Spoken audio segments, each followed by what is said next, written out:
안녕하세요. 박철우 경매TV 박철우 원장입니다. 최근 제가 올려드린 영상 중에 반값 경매 물건들에 좀 관심들이 굉장히 많으셨던 것 같아요. 권리 분석에 대한 내용 열심히 설명드리면 관심이 없습니다.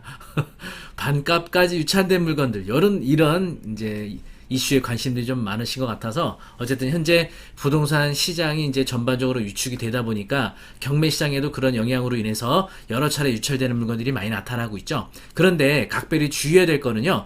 반값까지 유찰되는 2회 내지 3회까지 유찰되는 이런 물건들은요. 부동산 경기 위축으로 인해서 경매 시장도 유찰이 여러 차례 되기도 하지만 권리 분석상 문제가 있어서 유찰이 되는 경우도 있어요. 이걸 좀 선별하실 줄 알아야 됩니다. 그런 내용 오늘 좀 3개의 물건 통해서 소개해 드리도록 하겠습니다.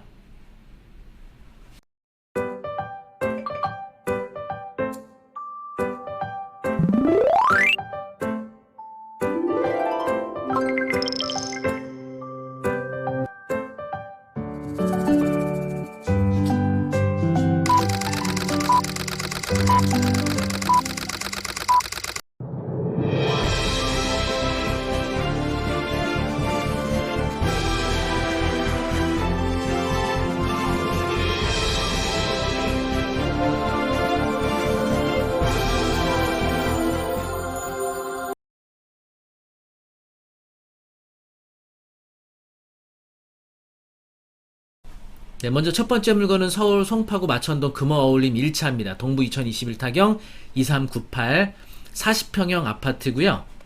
감정가는 12억 4천이었고 2회 유찰돼서 7억 9,360만원입니다. 현재 최저가가 매각길은 9월 19일 날 진행을 하게 될 겁니다.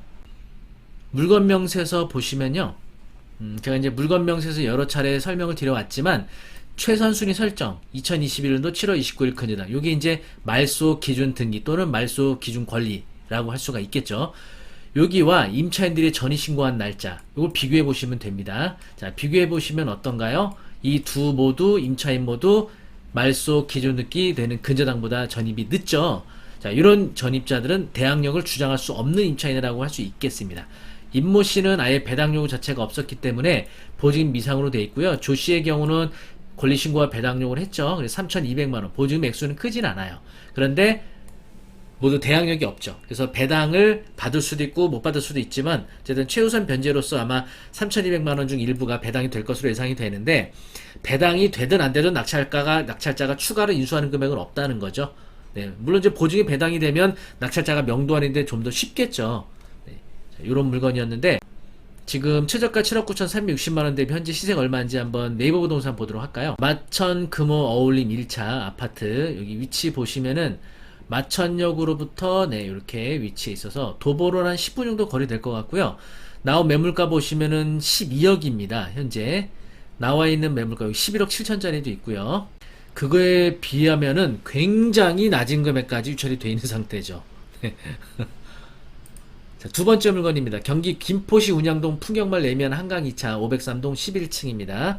해당 물건도 감정평가 금액 7억 1000이고요. 2회 유찰돼서 3억 4,790만원까지 유찰이 됐네요. 33평형이고 입찰은 9월 15일이 되겠습니다. 자, 역시 물건 명세서 보시면 최선 순위가 되는 설정 권리가 2021년도 1월 15일 근저당입니다.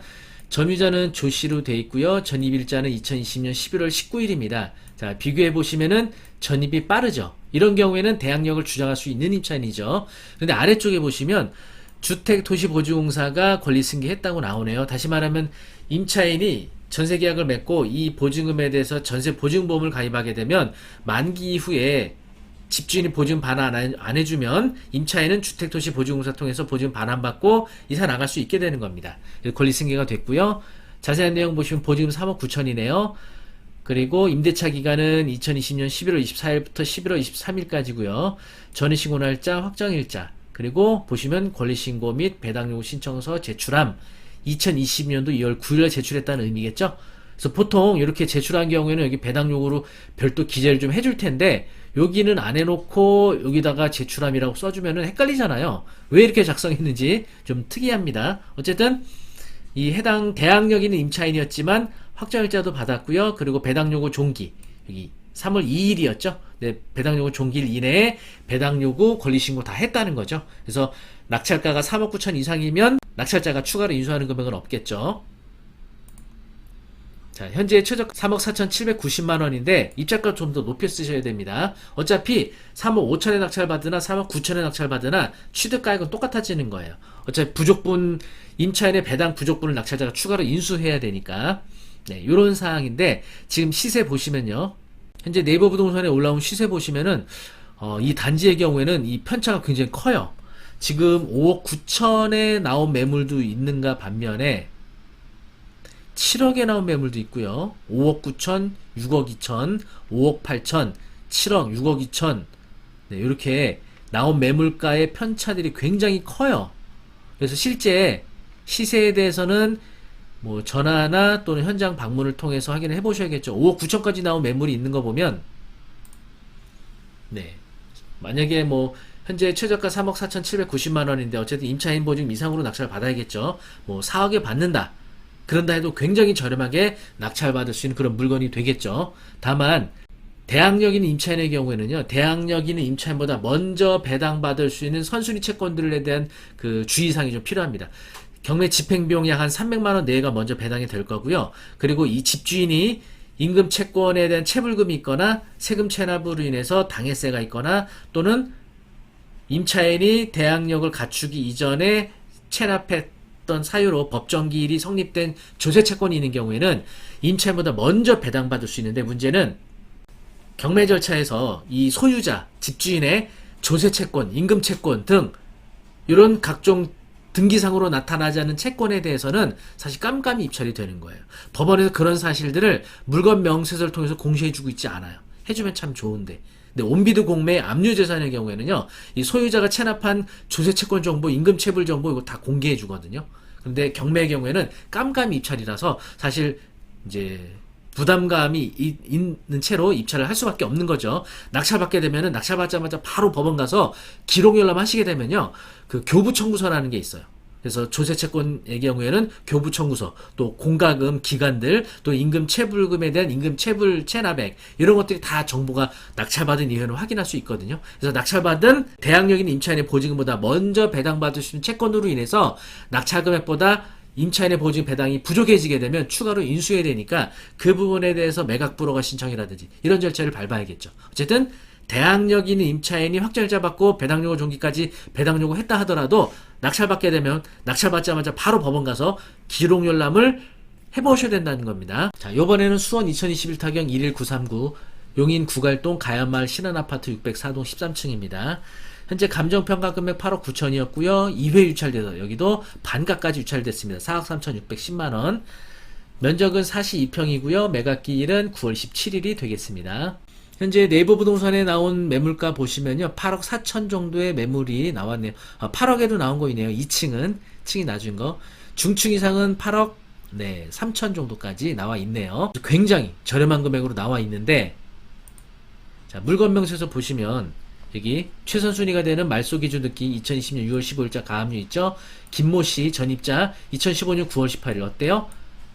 대항력을 주장할 수 있는 임차인이죠. 근데 배당 요구 안 했죠. 그리고 비고란에 별도의 임차인에 대한 내역이 안 나오죠? 현황조사서 보시면요.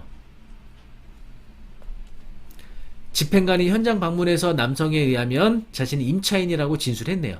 가족과 함께 거주하고 있다. 그리고 해당 주소에 이 김덕모 씨의 임차인 전입신고 날짜가 있네요. 따라서 집행관 현황조사 당시 임차인이라고 진술했던 김 씨가 배당 요구를 안 한 겁니다. 그런데 문제는 이 임차인의 보증금 액수조차 알 수 없다는 거예요.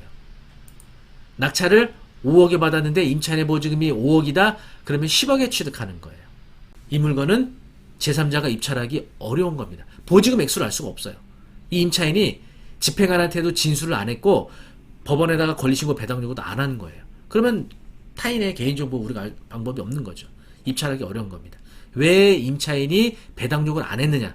뭐 거기까지 우리가 정확하게 알 수는 없지만 여러 가지 이유 중에 추정해 볼 수 있는 거는 본인이 이 경매 절차에서 저렴한 가격으로 낙찰받기 위해서 유찰되기를 기다리고 있을 수도 있는 겁니다. 배당 요구해버리면 자신의 보증금 정보가 물건 명세서에 노출이 되니까 입찰자들이 많이 나오게 되고 경쟁률을 통해서 낙찰가 높아져요. 그래 임차인이 싸게 살 수 있는 어떤 이득이 하나도 발생을 안 해요.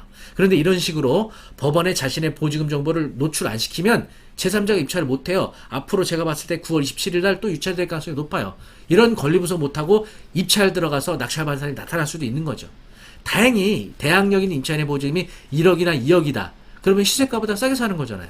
5억에 낙찰받고 임차인한테 1억 추가 인수해도 6억에 사는 거니까 시세보다 싸잖아요. 이러면 다행인데 5억에 낙찰받고 임차인 보증금 5억을 인수하게 되면 10억에 사는 거잖아요. 시세보다 더 비싸게 사는 거잖아요. 그렇죠? 이런 부담감 때문에 유찰이 될 겁니다. 또는 임차인이 지금 보증금, 전세 보증금으로 배당 요구해서 배당받고 이사 나가면 그 주변에 갈 데가 없는 거예요. 보증금이 많이 올라가지고. 그렇다고 가정하면 이 임차인은 계약갱신 요건을 행사하기 위해서 이사 가기 싫어서 배당 요구 안 한 거일 수도 있는 겁니다. 뭐 다양한 사유가 있어요. 어찌 됐던 간에 입찰자 우리는 반값까지 유찰된 경매 물건들 중 반드시 우리는 권리 분석을 잘 하고 입찰을 해야 된다. 이런 얘기였습니다. 그래서 제가 오늘 유튜브를 통해서 소개해드렸던 뭐 말소 기준넣기 대항력 배당 요구 얘기 드렸는데 경매 공부하신 분들은 이렇게 이해가 되시겠지만 처음 듣는 분들은 이게 뭔 소리야 이렇게 하시겠죠. 그래서 그런 분들을 위해서 경매를 공부할 수 있는 강좌를 좀 소개해드리도록 하겠습니다. 그동안 이제 코로나로 인해서 사회적 거리두기 때문에 저희가 오프라인 강좌 많이 못하고 있다가요. 이제 사회적 거리두기 완화되면서 오프라인 강좌 본격적으로 하게 됐거든요. 그래서 롯데백화점 강남점 문화센터 하고요. 용산 아이파크 문화센터 두 곳에서 9월 달에 개강을 하게 됩니다. 롯데백화점 문화센터 강남점에서는요. 9월 1일 목요일 오전에 문화센터에서 수업을 진행하게 되고요. 용산 아이파크 문화센터에서는 9월 20일 목요일 저녁 7시 직장인 사업자분들 이런 분들이 굉장히 시간이 맞으실 것 같아요. 두 군데서 진행하니까 강남권에 계신 분들은 강남점 롯데백화점 문화센터, 강북 쪽에 계신 분들은 경기 북부 쪽에 계시는 분들은 용산 아이파크 문화센터에서 저와 함께 재밌게 배워보시면 어떨까요? 초보자도요 아주 쉽고 재밌게 경매 배우실 수 있도록 마련된 강좌니까 저하고 대면 수업을 통해서 재밌게 배우실 수 있겠습니다. 총 4회 수업으로 짧은 시간 동안 경매에 대해서 핵심 포인트만 실무에 꼭 필요한 것만 배우시게 될 수 있으니까 여기 아래에 수강 신청할 수 있는 링크 올려드리도록 하겠습니다. 많은 수강 신청 바라겠고요. 영상이 좋으셨다면 구독, 좋아요, 알람 설정 부탁드립니다. 감사합니다.